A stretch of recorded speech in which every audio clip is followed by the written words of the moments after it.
Assalamualaikum warahmatullahi wabarakatuh. Selamat malam yang terhormat Pak Ari STMkom dan teman-teman atau rekan-rekan yang menyaksikan.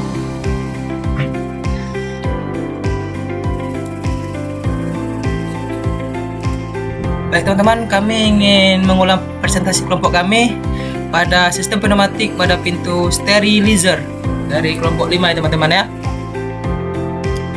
Ini rekan-rekan wajah-wajah sudah berjuang membuat WT ini. Ada Gilang Alapsi, Obert Fiero, Luki Setiawan, Fauzi Rahmat Firdaus, Widodo Saputra, dan saya sendiri, Yurianto. Kita langsung saja teman-teman. Apa itu pintu sterilizer? Pintu sterilizer adalah pintu pada tabung sterilizer pabrik kelapa sawit yang dibuka dan ditutup secara otomatis menggunakan sistem pneumatik yang berfungsi untuk membuka dan menutup ruang sterilisasi sehingga tandan buah sawit atau yang dapat kita kenal dengan TBS dapat dimasukkan dan dikeluarkan dengan aman selama proses sterilisasi menggunakan uap panas. Gimana sih prinsip kerjanya? Bisa teman-teman lihat pada di gambar. Sistem pneumatik pada pintu sterilizer bekerja menggunakan udara bertekanan dari kompresor untuk menggerakkan silinder pneumatik. Udara diatur oleh katup kontrol sehingga piston bergerak maju untuk membuka pintu dan bergerak seperti pada gambar. Membuka piston ini sehingga membuka dan menutup pintu. Sistem ini membuat pintu sterilizer bekerja otomatis, cepat, dan aman selama proses sterilisasi tandan buah sawit. Baik teman-teman, selanjutnya akan dilanjut oleh rekan saya, Fauzi Rahmat Firdaus. Kepada Fauzi, silakan mengambil tempat duduk.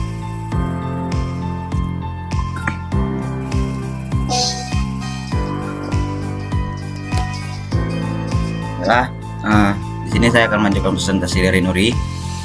Dan di sini ada soal pada kelompok 5, yaitu sebuah pabrik kelapa sawit memiliki 5 unit sterilizer dengan sistem pintu menggunakan silinder pneumatik. Konfigurasinya adalah yang pertama 3 sterilizer menggunakan 1 silinder, yang kedua 2 sterilizer menggunakan 2 silinder.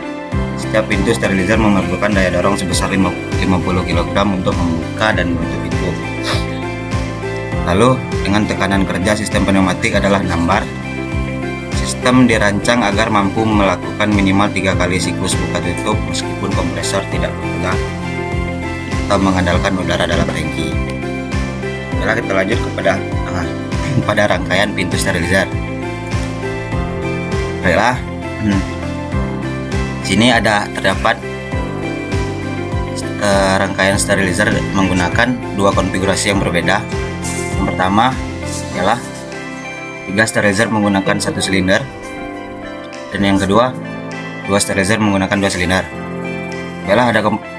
Adapun komponen yang pertama ialah kompresor, dan di sini adalah air service unit, dan di sini kita menggunakan kontrol valve 4/2. Lalu di sini ada double acting cylinder dan one way.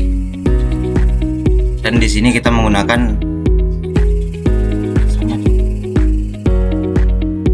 baiklah, itu saja rangkaian pintu sterilizer dari saya. Kita lanjut, akan dilanjutkan oleh teman saya, Widodo Saputra.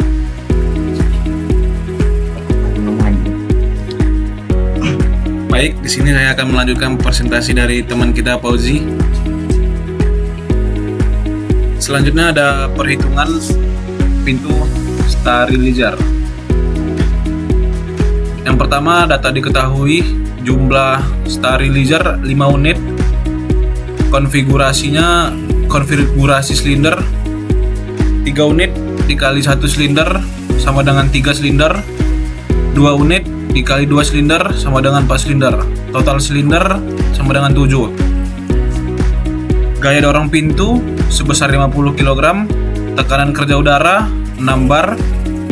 Faktor keamanan 1,5. Jumlah siklus sama dengan 3 kali buka tutup. Diameter silinder yang digunakan 50 mm.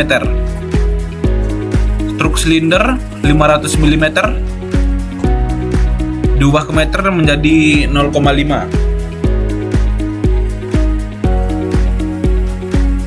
Perhitungan gaya silinder. Yang pertama, konversi beban ke Newton. 50 kg dikali 9,81 sama dengan 490,5 Newton. Yang kedua, gaya dengan faktor keamanan. F sama dengan 490,5 dikali 1,5 sama dengan 735,75 Newton. Baiklah, di sini presentasinya akan dilanjutkan dengan Obed.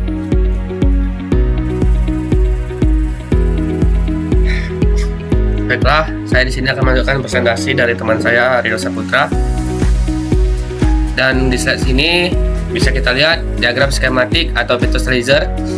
Yang di sini ada namanya perhitungan diameter minimum silinder. Yang pertama ada tekanan kerja.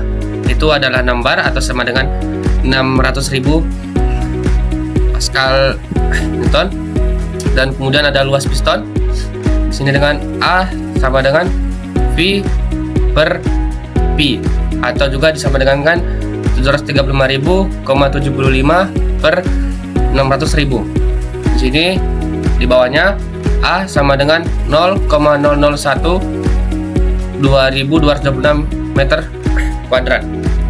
Di sini yang 3.3 diameter silinder, A sama dengan Newton D pangkat 2 per 4, D nya sama dengan per 4 per A Newton. Kemudian D nya 4 kali 0,001 1226 per 3,14. Yang dihasilkan adalah 0,0395 meter atau sama dengan 40 mm. Dan kemudian akan dilanjutkan oleh teman saya Luki Setiawan. Baiklah, di sini saya akan menjelaskan spesifikasi komponen pintu stylizer. 1. Kompresor air supply, fungsi sumber udara bertekanan untuk sistem pneumatik. Spesifikasi media udara terkompresi, tekanan kerja 6-8 bar, kualitas udara bersih, kering, bebas air. Komponen utama kompresor, air dryer, air tank. 2. Air service unit FRL, fungsi menyaring, mengatur tekanan dan melumasi udara. Spesifikasi tekanan input max 10 bar, tekanan output 0,5 sampai 8 bar, dapat diatur filter 5 sampai 40 mikron plus water trap. Lubrikator oil pneumatik ISO FG 32, ukuran port 1/4 sama dengan 1/2. Diagram skema pintu stylizer. 3. 5/2 Y valve, fungsi mengatur arah aliran udara ke silinder double acting. Spesifikasi tipe 5 port, 2 posisi, tekanan kerja 2-8 bar, akuatasi seloid manual, material bodi aluminium. Diagram skematik pintu stylizer. 4. On Y flow control valve, fungsi mengatur kecepatan gerak silinder satu arah. Spesifikasi tipe throttle jack valve, tekanan kerja 0 sampai 10 bar, mengatur aliran adjustable, ukuran port 1/8 sampai 3/8. 5. Double acting cylinder, fungsi mengubah udara bertekanan menjadi gerak maju mundur. Spesifikasi tekanan kerja 1-8 bar, diameter piston 16 sampai 100 mm, stroke 25 sampai 1000 mm, material rod stainless atau chrome, fitur air conditioning opsional. Baiklah, di sini akan dilanjutkan oleh Gilang Alamsi.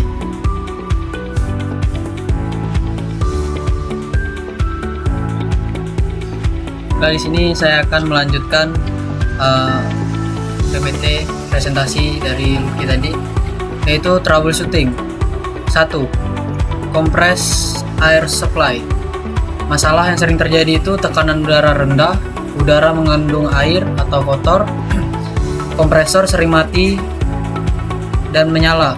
Penyebab dan solusi: kebocoran selang, kita harus periksa dan kencangkan pada sambungan. Yang kedua, air dryer tidak bekerja. Solusinya itu kita lakukan servis atau ganti dryer. Yang ketiga, kapasitas kompresor kurang.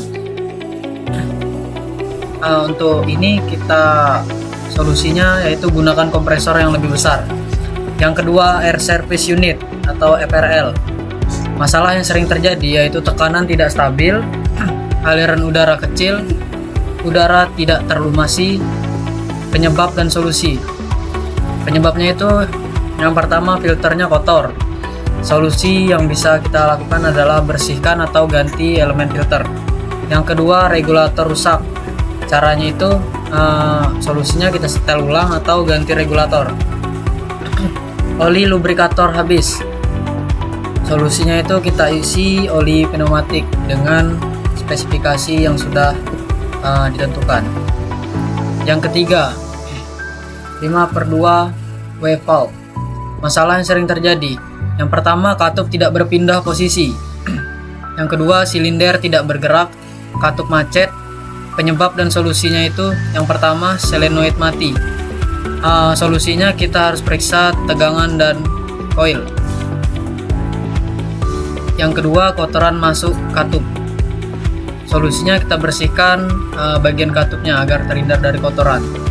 Yang ketiga, tekanan udara kurang. Solusinya itu kita cek suplai udaranya. Yang keempat, one way flow control valve. Masalah yang sering terjadi itu silinder terlalu cepat atau lambat, gerakan tidak halus.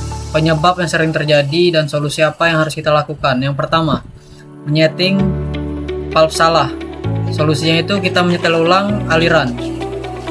Yang kedua, valve tersumbat kotoran.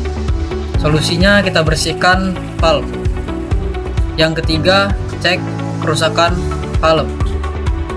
Solusi yang harus kita lakukan adalah mengganti valve. Yang kelima, double acting cylinder. Masalah yang sering terjadi itu silinder tidak mau maju mundur, gerakan tersendat, udara bocor dari seal. Penyebab dan solusinya itu pertama, tekanan udara kurang. Solusinya itu kita naikkan tekanan. Seal aus. Solusi yang harus kita lakukan adalah dengan mengganti seal. Yang ketiga, rod bengkok. Solusi yang harus kita lakukan adalah mengganti silinder rod. Perawatan. Pertama, compress air supply. Perawatan yang harus kita lakukan yaitu periksa tekanan kompresor secara rutin, buang air konsendat pada air tank setiap hari, cek kebocoran selang dan sambungan. Yang keempat, servis kompresor sesuai jadwal pabrik. Yang kedua, air service unit atau FRL.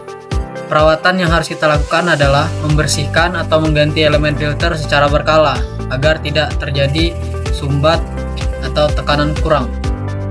Yang kedua, buang air pada filter manual atau auto drain. Yang ketiga, cek dan setel tekanan regulator oli lubrikator jika sudah habis.